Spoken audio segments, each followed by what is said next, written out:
Hello YouTube, Otaku here. I'll be your personal narrator for this story that we're going to be reading, The Grapes of Wrath, at page 276.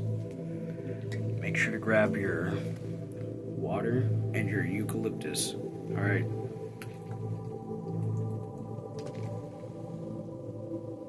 If you'd like to learn more about this channel, please go into the channel description, read more about it, and to the people that are returning, welcome back.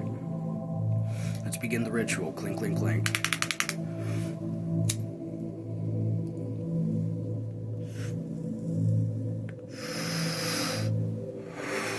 Oh, that was a good one. I got my lungs back, by the way. I feel better than ever.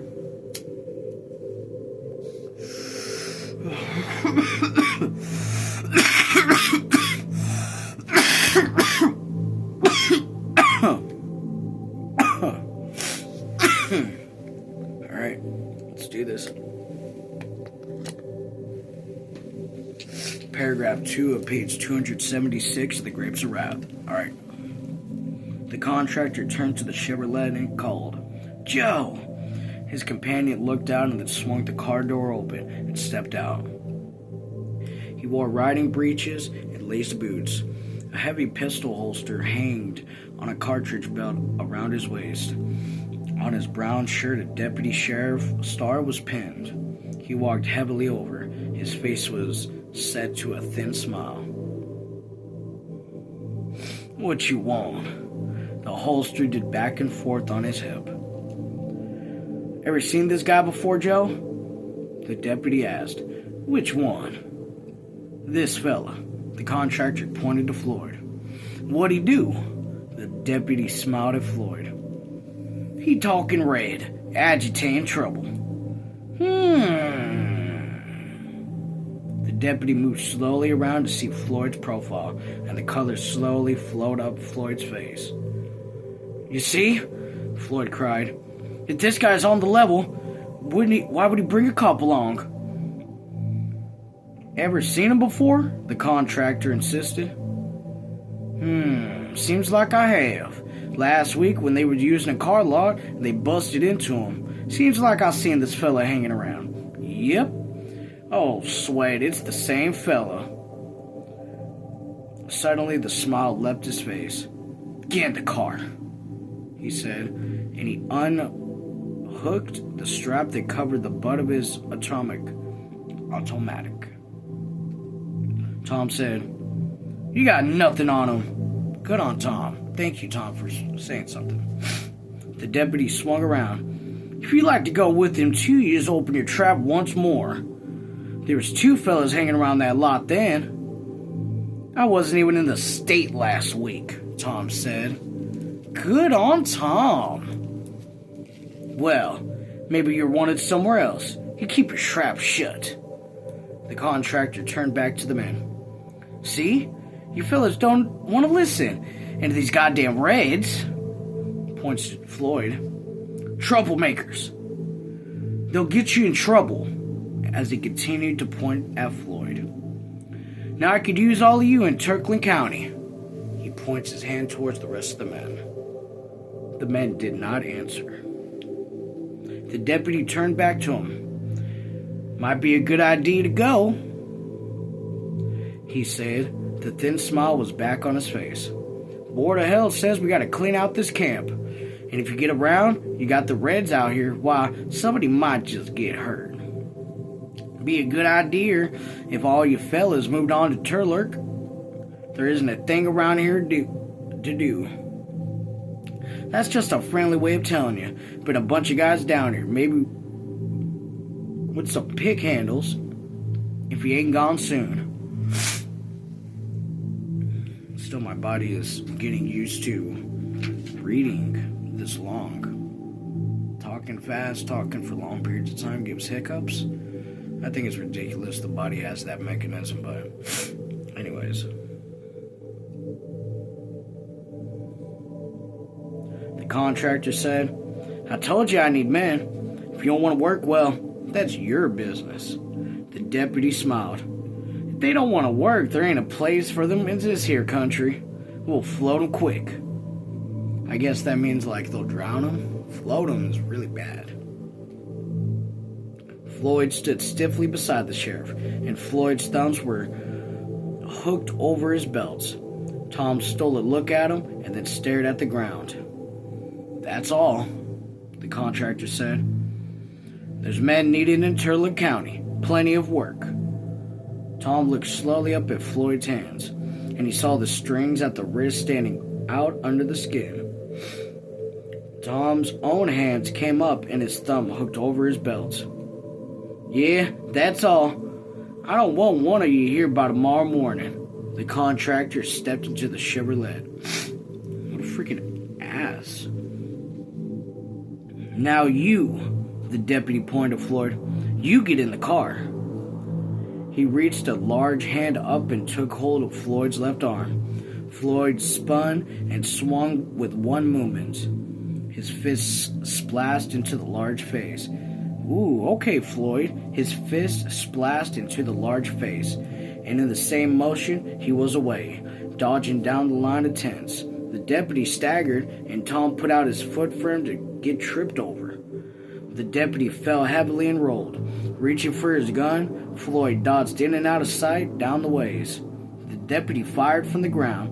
A woman in front of the tent screamed, and then looked at the hand, which had no knuckles. The fingers hung on strings along her palm, and the torn flesh was white and bloodless. Jesus Christ. Next page. He just shot that woman's fingers off. Far down the line, Floyd came into sight, sprinted from the willows. The deputy, sitting on the ground, raised his gun again, and then, suddenly from the group of men, the Reverend Casey stepped.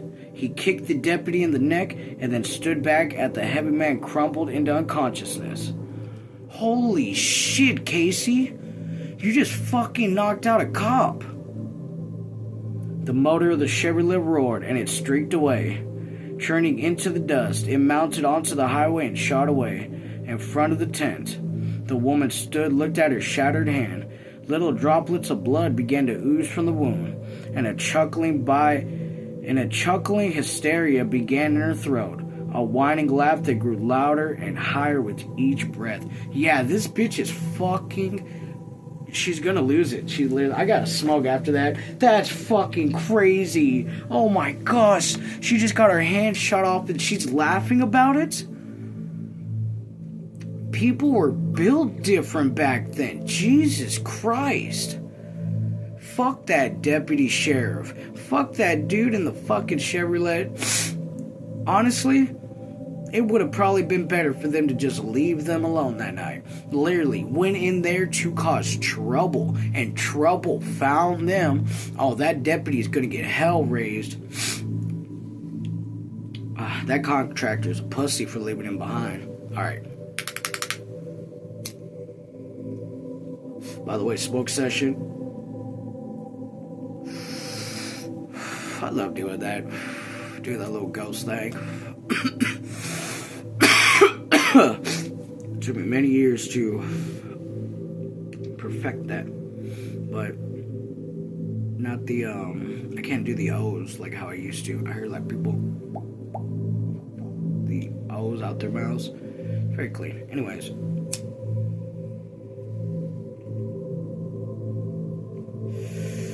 Just getting the last of that one. Okay. Gonna pack another quick bowl right fast before we continue. We're at 9 minutes and 25. We're looking good so far. Everything is lining up pretty nicely. The story's going terribly for these characters.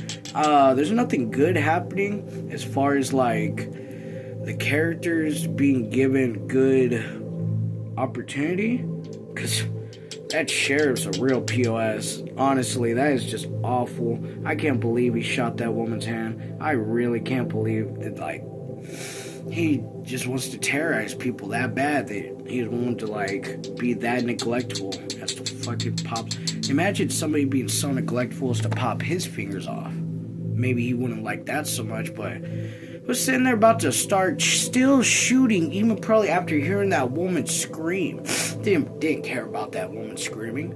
Oh, but I bet he would care if his fingers were gone. Oh, so distasteful. Anyways, clink, clink, clink.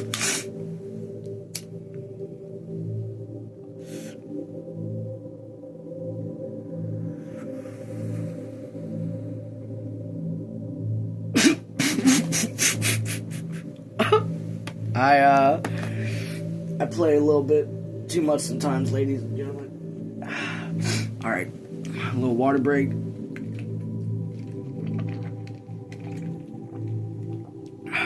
Let's get back to it. Page 278, middle ways. Oh gosh. A crowd that collected around the woman with the broken hand, and her hysteria increased. Wait.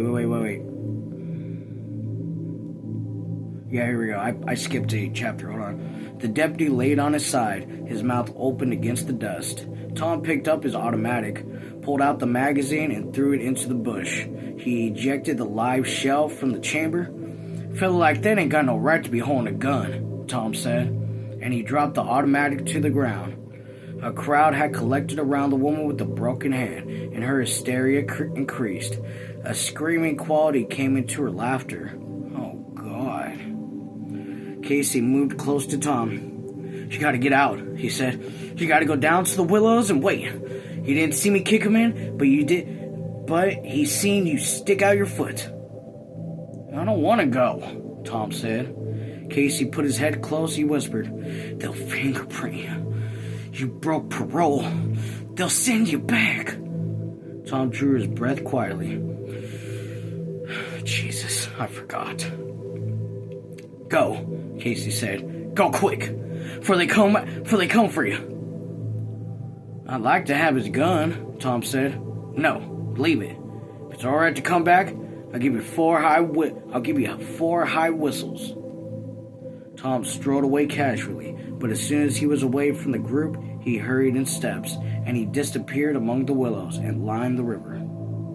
Al stepped over the fallen deputy. "Jesus," he said admiringly. "You sure flagged that fella." The crowd of men had continued to stare at the unconscious man, and now in the great distance a siren screamed up in the scale and dropped, and it screamed again, nearer this time. Like, I'm imagining it's the ambulance or it's the freaking police, but it was like, yeah. And they dropped and the screams again, nearer this time. Instantly, the men were nervous. They shifted their feet for a moment, and then they moved away, each one to his own tent. Only Al and the preacher remained. Casey turned to Al. "Get out," he said. "Go on, get to the other tent. You don't know nothing." "Yeah? Question mark. How about you? Question mark." Casey grinned at him. "Somebody's gotta take the blame. I ain't got no kids. They'll just put me in jail for a while. And I ain't do nothing but sit around." Al said. "Ain't no reason for..." He was cut off. "Go on now," Casey said sharply. "You gotta go on out of here." Al bristled. I ain't taking orders from you," Casey said softly. If you mess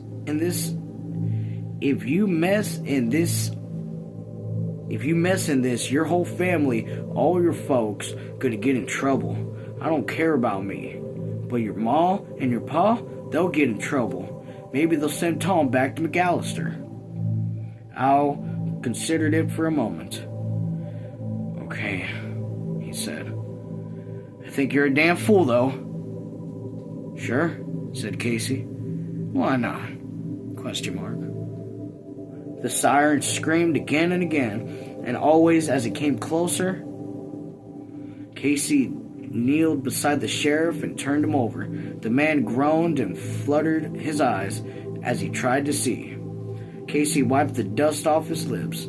The family were all in the tents now, and the flaps were down, and the setting sun made the air red, and the gray tents bronze. That's cool. They're kind of painting a little picture of the scenery. Tires squealed onto the highway, and an open car came swiftly into the camp. 4 men armed with rifles piled out. Casey stood up and walked to them.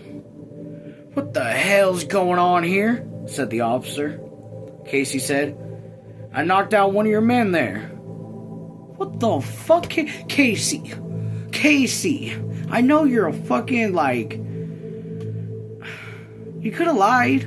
This would have been the time to be like, I don't know, somebody did. But, come on, man.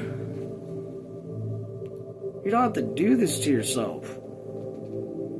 One of the armed men went over to the deputy.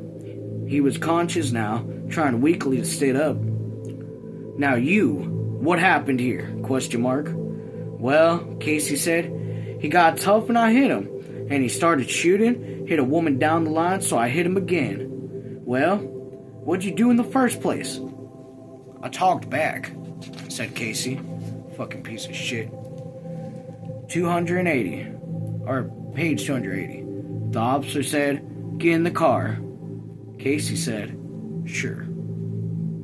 As he climbed into the back seat and sat down, 2 men helped the hurt deputy on his feet. He felt his neck gingerly. Casey said, "There's a woman down the row like to bleed to death from his bad shooting." I'm gonna read that again for y'all. I'm so sorry. "There's a woman down the row likely to bleed to death from his bad shooting." "We'll see about that later. Mike, is that the fella that hit you?"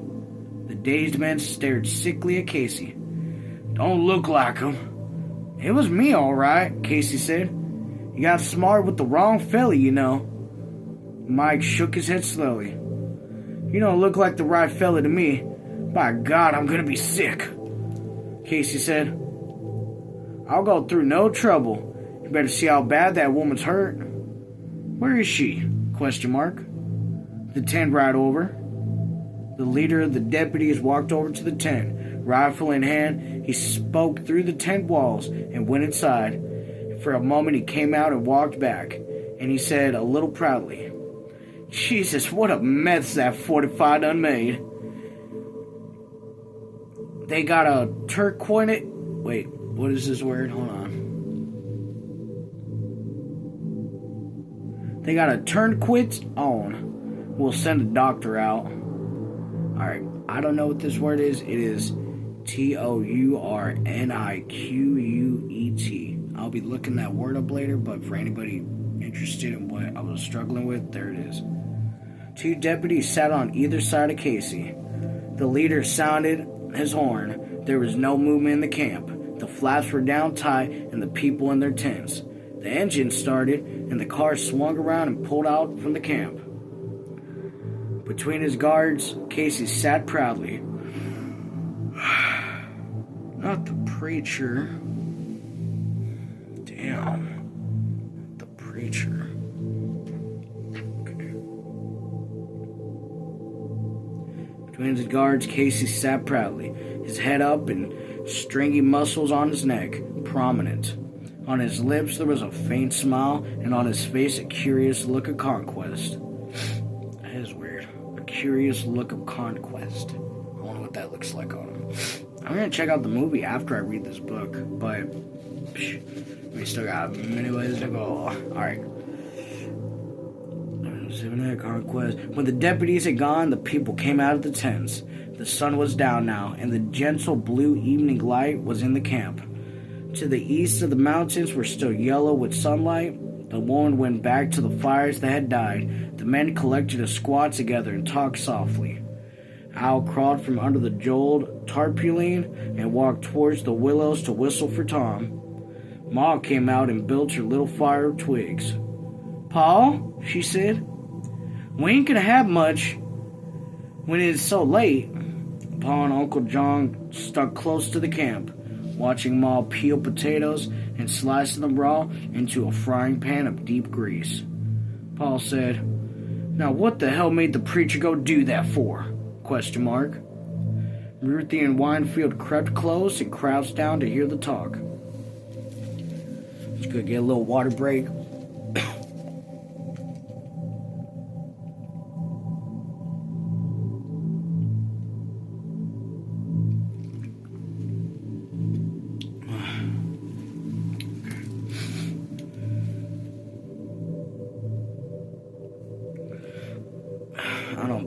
off for questioning what the heck's going on. I'm also curious. Uncle John scratched the earth deeply with the long, rusty knife. He knew about sin. I asked him about sin, he told me, but I don't know if he's right. It says a fella sinned if he thinks he's sinned. Uncle John's eyes were tired and sad. I've been secret all my days, he said. I done things I've never told nobody about. The hell, Uncle John? That was random. Ma turned from the fire. Don't go telling John, she said. Tell him to God. Don't go burying other people with your sins. That ain't decent. They're eating at me, though, said Uncle John. Well, don't tell them. Go down the river, stick your head under, and whisper into the stream. Paul nodded his head slowly at Ma's words. She's right, he said. Gives a fella relief to tell, but it just spreads out his sin. Uncle John looked up at the sun-gold mountains. I'm so sad right now.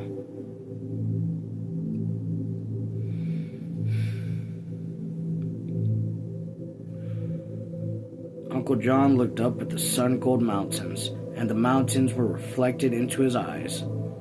I wish I could run it down, he said, but I can't.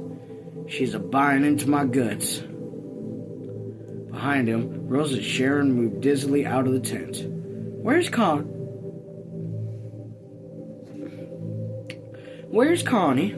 She asked irritably. I ain't seen Connie for a long time. Where'd he go? I ain't seen him, said Ma. If I seen him, I'd tell you where he went. I ain't feeling good, said Rose and Sharon. Connie shouldn't have left me. Ma looked up at the girl's swollen face. You been crying? She said. The tears started freshly in Rose and Sharon's eyes. Ma went on firmly. Get a hold of yourself. There's a lot of us here. You get a hold of yourself. Come on now, peel some potatoes with me. You're feeling sorry for yourself, I could tell. The girl started to go back into the tent. She tried to avoid Ma's stern eyes, but they compelled her. She came slowly towards the fire. You shouldn't have went away, she said, but the tears were gone. You got to work, Ma said. Sitting in that tent, you're going to be feeling sorry for yourself? I ain't have no time to take you by the hand. I will now. You take this here knife and you get to them potatoes. Go, Ma. Show her what's what. The girls kneeled down and obeyed. She said fiercely, Wait till I see him. I'm going to tell him something. Ma smiled slowly. He might smack you.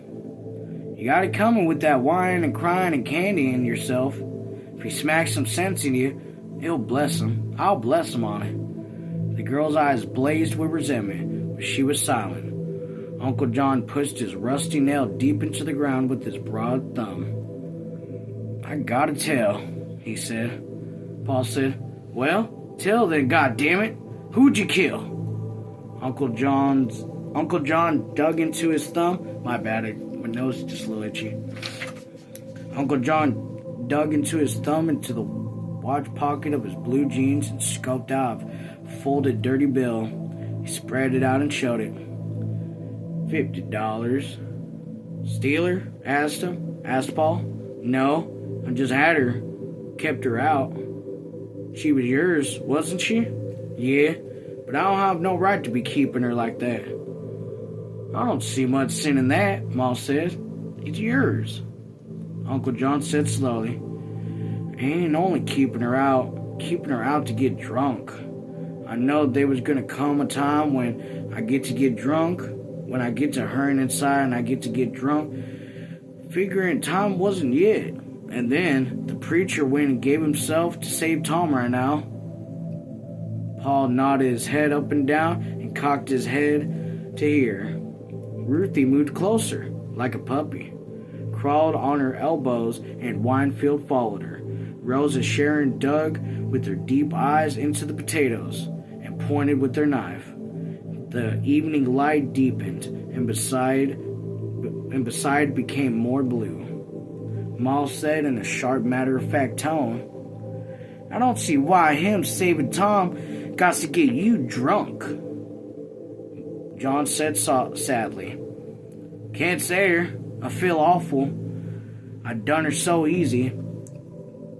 Just stepping out there and says, I done her. And then they took him away. And I always get to get drunk. Paul still nodded his head. I don't see why you gotta tell us, he said. If it were me, I'd just go off and get drunk if I had to. Comes a time when I could have just did something and took a big sin off my soul, Uncle John said sadly, and I slipped up.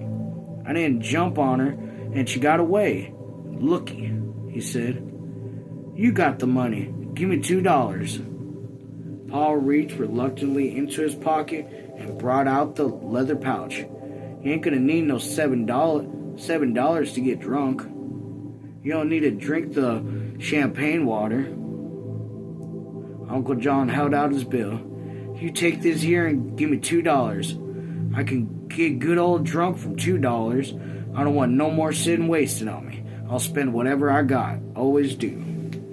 Aw, good on Uncle John. I feel terrible that he, really wants to get drunk, but hey, I get it. Okay, let's continue. Honestly, kind of want to smoke, but I'm going to finish this page and then we'll smoke. Paul took out the dirty bill and gave Uncle John $2 silver. There you are, he said.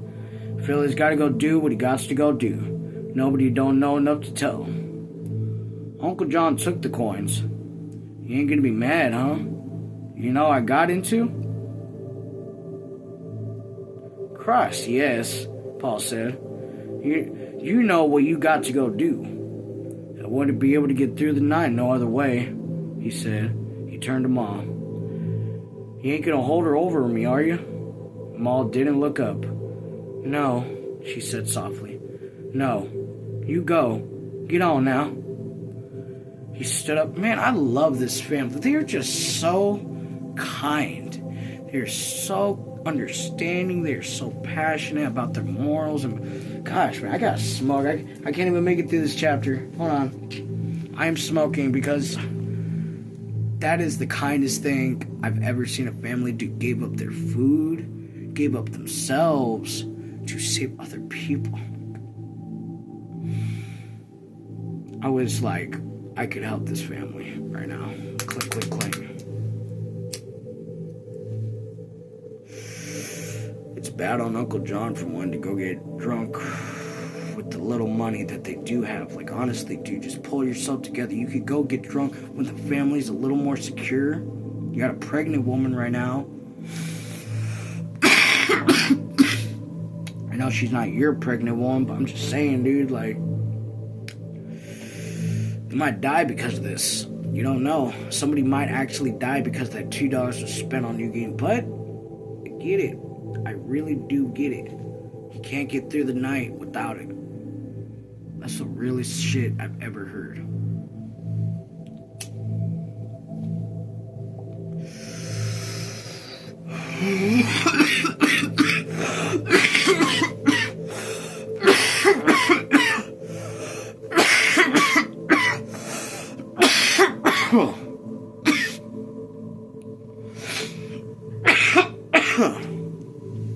Hell yeah.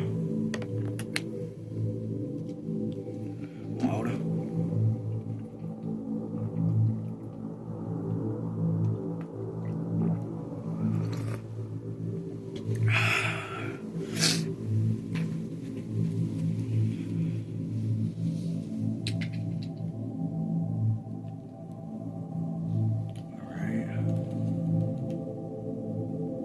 Yeah, here we go. Maul didn't look up. No, she said. No, you get on now.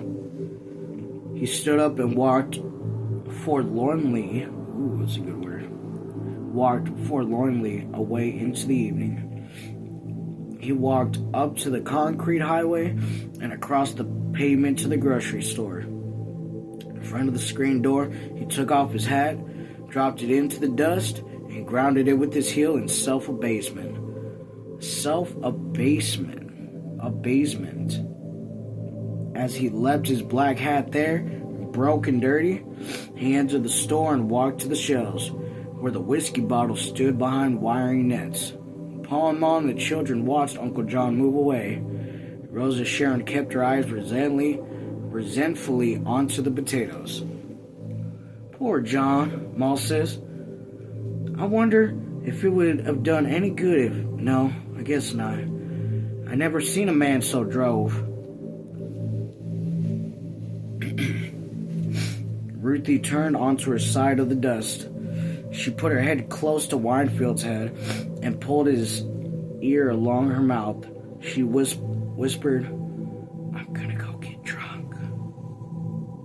Winefield snorted and pinched his mouth tight. The two children crawled away, holding their breath, their faces purple with the pressure of their giggles. They crawled around the tent and leaped up and ran squealing away from the tent. They ran to the willows, and once concealed, they shrieked with laughter. Ruthie crossed her eyes and loosened her joints. She staggered about, tripping loosely, with her tongue hanging out. I'm drunk, she said. Look, Winefield cried. Look at me. Here's me. I'm Uncle John. Ooh. He flapped his arms and puffed. He whirled until he was dizzy. I love this book. Holy shit. No, said Ruthie. Here's the way. I'm Uncle John. I'm awfully drunk. Ooh. Al and Tom walked quietly through the windows, and they came on to the children staggering crazy about. The dusk was thick now. Tom stopped and peered. Ain't that Rosie and Winefield? ?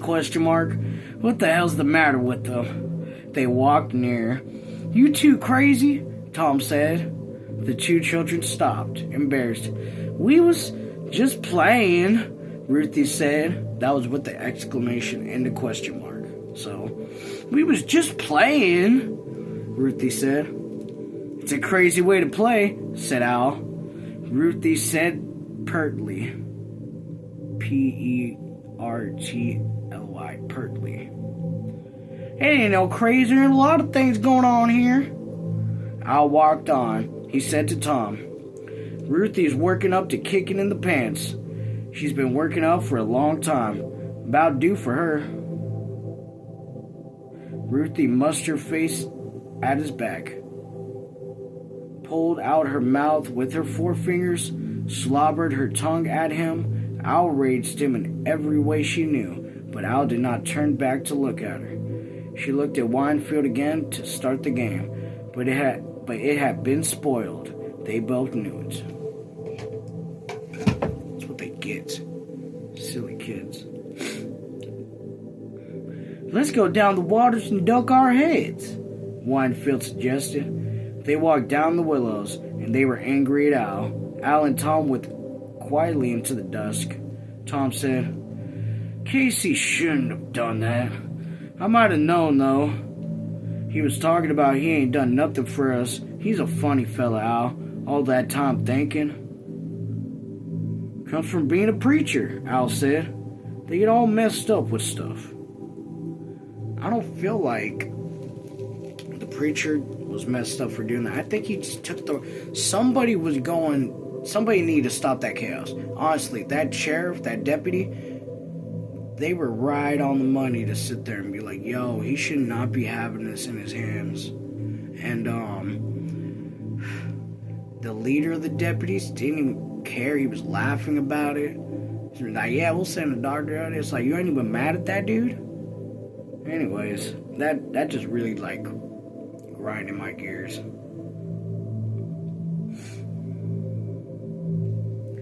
Where do you suppose Connie was going? Gonna go take a crap, I guess. Well, he's going a long hell of ways. They walked among the tents, keeping close to the walls. At Floyd's tent, a soft hail stopped them. They came out to the tent flap and squatted down. Floyd raised the canvas a little. You getting out? Tom said.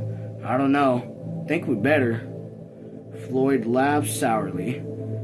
You heard what the bull said? They'll burn you out if you don't. If you think the guys are going to take a beating, they'll get back your nuts. The pool room boys will be down here tomorrow and burn us all out. Guess we better get then, Tom says. Where are you going? Why, up north, like I said. Al said, look, a fella told me about a government camp nearby. Where's it at? Oh, I think it's full up now. Well, where is it? Go south on 99, about 14 miles, and turn east to the weed patch. It's right near there, but I think she's full up. Fella says it's nice there. Sure, she's nice. Treat you like a man instead of a dog. Ain't no cops there, but she's full up. Tom says, why, I can't understand why the cop was so mean. Seems like he was just aiming for trouble.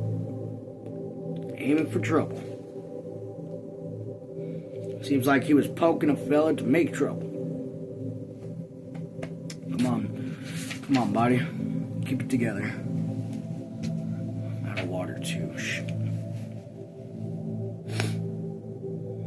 Floyd said, I don't know about here, but up north I know one of them fellas, and he was a nice fella, and he told me there's the deputies go take guys in. Sheriff got 75 cents a day for each prisoner, and he feeds them for a quarter.